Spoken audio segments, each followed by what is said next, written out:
अस्सलाम वालेकुम viewers, Islamabad livestock farm की तरफ से खुश आमदीद कहते हैं।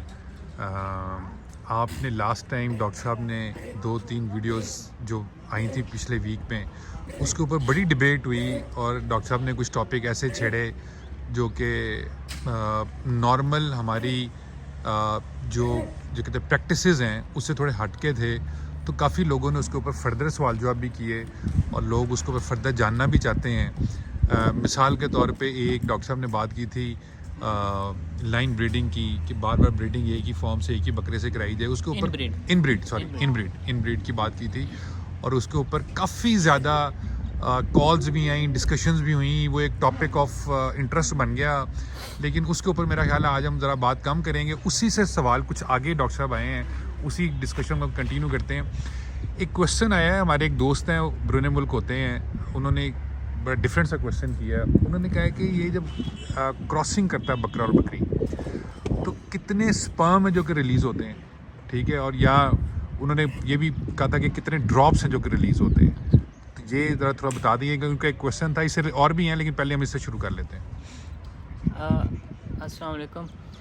बेसिकली जो क्वेश्चन मेरा ड्रॉप्स का था। हाँ, लेकिन जो चीज़ मैटर करती है वो है नंबर ऑफ स्पर्म की तादाद कितनी है ना। ठीक है।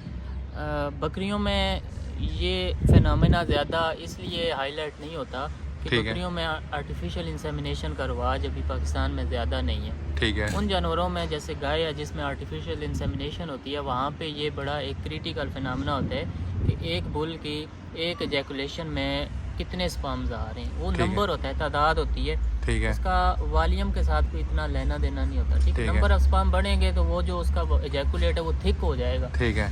या नंबर ऑफ स्पर्म कम होंगे तो वो थिन हो जाएगा। Basically number not the volume, drops कितने होते हैं। ठीक है। तो नॉर्मली बकरों में 4 बिलियन तक ऑन एवरेज स्पर्म रिलीज होते हैं एक 4 बिलियन वो अच्छा। 1 से 4 भी हो सकते हैं। ठीक है। डिपेंड करता है, जैसे अभी आपने ब्रीडर छोड़े हुए हैं 20 दिन हो गए। ठीक है। अगर 20 दिन पहले इसका एजैकुलेट देते तो हो सकता है 4 बिलियन से भी ज़्यादा आ जाते। ठीक है। आज लेंगे तो हो सकता है लेस देन 1 बिलियन। तो वो फिर जो स्पर्म्स की प्रोडक्शन है वो एक कंटिन्यूस फिनोमेना है। ठीक है। वो एक ख़ास स्पीड से होती रहती है। ठीक है। तो जो इजैकुलेशन है आजकल इनकी ज़्यादा है, इसलिए जो स्पर्म का बैंक है वो कम हो रहा है पीछे। वॉल्यूम अभी भी उतना ही होगा। ठीक है। वॉल्यूम में माइनर सी चेंजेस होती है, जैसे 4 ml, 5 ml, 3 ml इतना होता है। ठीक है। लेकिन जो नंबर है उसमें सिग्निफिकेंट चेंजेस आती रहती हैं। वो 4 बिलियन से प्लस भी हो सकता है और 1 बिलियन से कम भी हो सकता है। लेकिन डजेंट मैटर, 1 बिलियन से कम भी हैं तो हेल्दी स्पर्म एक ही चाहिए होता है फर्टिलाइजेशन के लिए। अगर एक बच्चा पैदा हो रहा है या 2 बच्चे हैं तो 2 चाहिए होंगे, 3 बच्चे हैं तो 3 चाहिए होंगे। ठीक है। तो बाकी सारे स्पर्म्स जो हैं वो वेस्ट हो जाते हैं। वो कुछ टाइम के बाद बकरी उसको वापस बॉडी से रिलीज कर देती है। बिल्कुल ठीक। दूसरा डॉक्टर साहब से क्वेश्चन था वो ये था कि जब क्रॉसिंग होती है तो क्रॉसिंग होने के बाद में जो फीमेल है या बकरी है वो एक कोई मटेरियल डिस्चार्ज करती है, कोई मादा बाहर निकालती है। ठीक है। तो वो सवाल उन्होंने डिफरेंट सा सवाल है, लेकिन उनको कोई खुदा जाने क्या मकसद है इसमें। वो कहते हैं यार वो जो मटेरियल है, जो मादा जब बाहर निकलता है वो मेल का होता है या फीमेल का होता है? अच्छा, इस मादे को मैं 2 कैटेगरी में क्लासीफाई करूँगा। एक को मैं इन्फेक्टेड कहूँगा। ठीक है। एक को नॉन इन्फेक्टेड, या एक को मैं नॉर्मल कहूँगा, एक को एब नॉर्मल कहूँगा। ठीक है। नॉर्मल सिचुएशन में एक मादा जो रिलीज होता है, पहले उसकी बात करते हैं। ठीक है। उसमें 2 तरह की चीज़ें होती हैं उस मादे के अंदर। ठीक है। एक तो जो मैंने अभी बात की कि जो 2 या 3 स्पर्म्स चाहिए थे वो उन्होंने अपना मकसद पूरा कर लिया, बाकी सारे वहाँ पे उनकी ज़रूरत नहीं है। लाज़मी बात है वो उसको फीमेल ने बॉडी से बाहर निकाल देना है, यूट्रस से बाहर डिस्चार्ज कर देना है। एक तो वो स्पर्म मटेरियल होता है, एजैकुलेट होता है, सीमन होता है बकरे का। ठीक है। वो वापस निकलता है। ठीक है। दूसरा उसके अंदर एक मटेरियल फीमेल रिलीज करती है। ठीक है। फ्लूइड्स होते हैं लुब्रिकेशन के लिए, जो फीमेल का जेनिटल ट्रैक है उसकी लुब्रिकेशन के लिए जो यूट्रस है वो फ्लूइड रिलीज करती है, थिक विस्कोसिटी वाले फ्लूइड्स। थोड़ी सी जरा इसको उर्दू आसान में बता दें कि ये वो, मगर मैं सूत्र तर्जुमा लुब्रिकेशन मतलब वो लुब्रिकेशन के लिए, ताकि वो जो क्रॉसिंग है इजी हो जाए। जो स्पर्म्स इजैकुलेट करता है बकरा, वो उनको ट्रेवल करके जाना होता है आगे ओवरीज तक, ठीक है। या जो फेलोपियन ट्यूब होती है ओवरी के साथ, जहाँ पे ठीक है। मेल और फीमेल के जो जर्म्स हैं वो मिलते हैं आपस में, वहाँ ठीक है। तक स्पर्म ने ज़्यादा ट्रेवल करना होता है। ठीक है। तो वेजाइना से लेके ओवरीज तक जो ट्रेवलिंग है स्पर्म की, उसको फैसिलिटेट करने के लिए ठीक है। फीमेल, ये एक नेचुरल फिनोमेना है, फीमेल जो है वो फ्लूइड रिलीज़ करती है, वो फ्लूइड उस ट्रैक को लुब्रिकेशन करते हैं और वो स्पर्म ट्रैवल करता है। स्पर्म जब ट्रैवल कर लिया, पहुंच गया, फर्टिलाइजेशन होगी, तो वो जो एक्सेसिव फ्लूइड और जो एक्सेसिव सीमन होता है बकरे का, वो एक मिक्सचर सा जो है बाद में वहाँ से रिलीज़ हो जाता है, उसकी अंदर ज़रूरत नहीं होती। ये तो एक नॉर्मल है, ठीक है। बाज़ दफ़ा जब इन डैड केस के अंदर कोई इन्फेक्शन है यूट्रस के अंदर, मेट्राइटिस है या एंडोमेट्राइटिस या इस तरह का कोई बैक्टीरिया है, ठीक है, तो उस केस में मुख्तलिफ टाइप के फ्लूइड रिलीज होते हैं। उसमें जो एम्ब्रियो बनता है, बनने के बाद कुछ टाइम तक वो ग्रो करता है, और ग्रो करने के बाद वो इन्फेक्टेड हो जाता है। इन्फेक्टेड होता है जब, तो वो मर जाता है, डिस्ट्रॉय हो जाता है। डिस्ट्रॉय होने के बाद वो नेचुरली बॉडी, जो फीमेल की बॉडी है, उसको अपने ट्रैक से रिलीज़ कर देती है। उसमें डिफरेंट एब नॉर्मल कलर्स के फ्लूइड आते हैं, ब्लड बीच में होता है, या ब्राउन कलर के फ्लूइड आ जाएंगे, ठीक है, या स्मेल वाले आ जाएंगे, या जिसको कहते हैं बच्चा गिरा दिया, जिसको कहते हैं बच्चा गिरा दिया। बेसिकली एम्ब्रियो होता है कुछ दिनों का, ठीक है, जिसकी अभी कोई शेप नहीं होती, कुछ नहीं होता, तो वो इन्फेक्टेड मटेरियल निकल जाते हैं, बिल्कुल ठीक है। वो उसकी निशानी ये होता है, वो जानवर रिपीट होता रहता है बार बार, वो ठहरता नहीं, अगली दफ़ा क्रॉस करेंगे फिर इन्फेक्टेड हो जाएगा, फिर निकल जाएगा। तो एक फ्लूइड वो होता है कि जानवर की प्रेगनेंसी भी हो गई है और उसके क्रॉस होने के 4-5 दिन बाद जो फ्लूइड निकलता है वो क्वाइट नॉर्मल है, ठीक है, कोई परेशानी वाली बात नहीं होती। ठीक हो गया। तो आपका ख्याल है जो फ्लूइड आता है, ये पहली बात तो नॉर्मल है, दूसरा ये कि ये मेल और फीमेल का जो भी उनके उसका एक्सेसिव फ्लूइड है, ज़रूरत से ज़्यादा है, ये बाहर निकल आते हैं, इसे परेशान होने की ज़रूरत नहीं।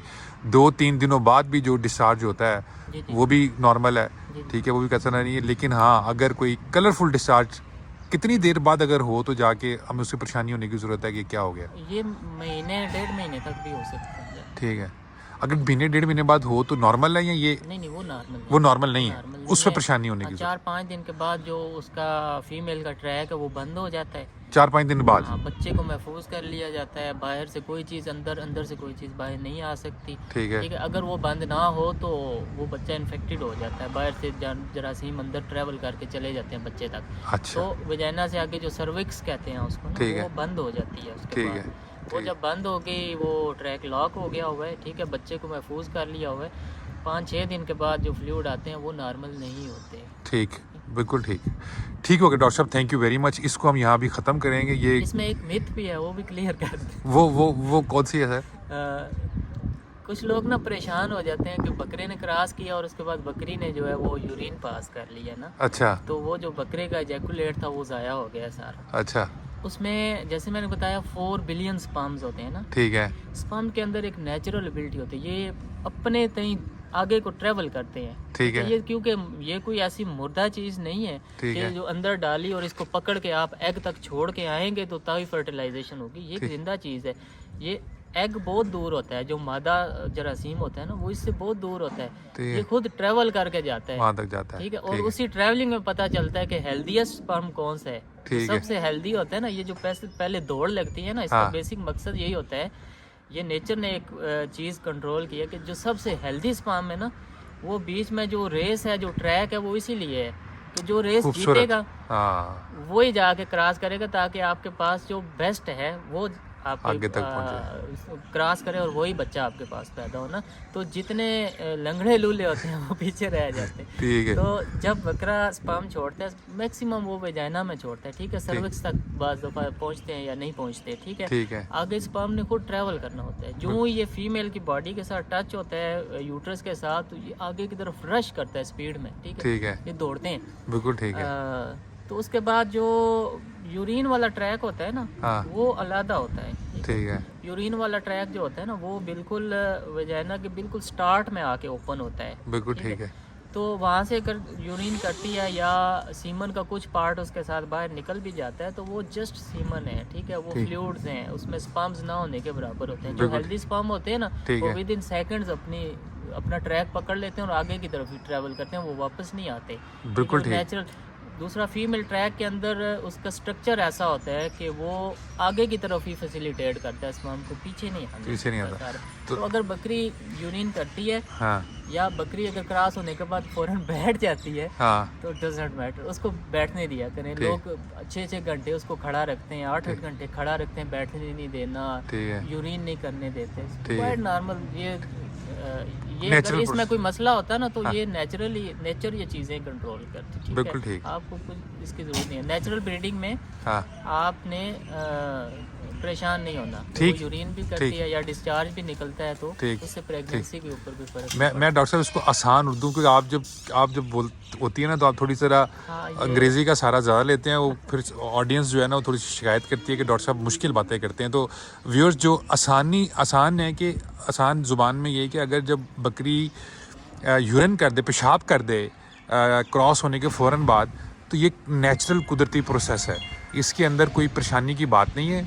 ये एक नेचुरल का कुदरत का कानून है, इस पर आपने बिल्कुल परेशान नहीं होना। वो पेशाब करें, उसको करने दें, और उसको उसके ऊपर तंग ना करें या उसको खड़ा ना रखें। स्पर्म, जैसे डॉक्टर ने बताया ना, स्पर्म के अंदर सर्वाइवल ऑफ द फिटेस्ट वाली बात है कि जो सबसे ताकतवर स्पर्म होगा, कुदरत का कानून यही है कि वही आगे जाएगा और वही जाके उसे करेगा, एग को मिलेगा, और यही अल्लाह का कानून है, ताकि वो ये इसको ऐसे ही होगा। वो स्पर्म के अंदर डॉक्टर ने बताया कि अल्लाह ताला ने एक ताकत रखी है ट्रैवल करने की, वो यूरिन के साथ बाहर नहीं आ सकता। डॉक्टर साहब थैंक यू वेरी मच। इसको हम यहाँ कट करते हैं, फिर अगली वीडियो पे दूसरी बात करते हैं सर। Thank you sir.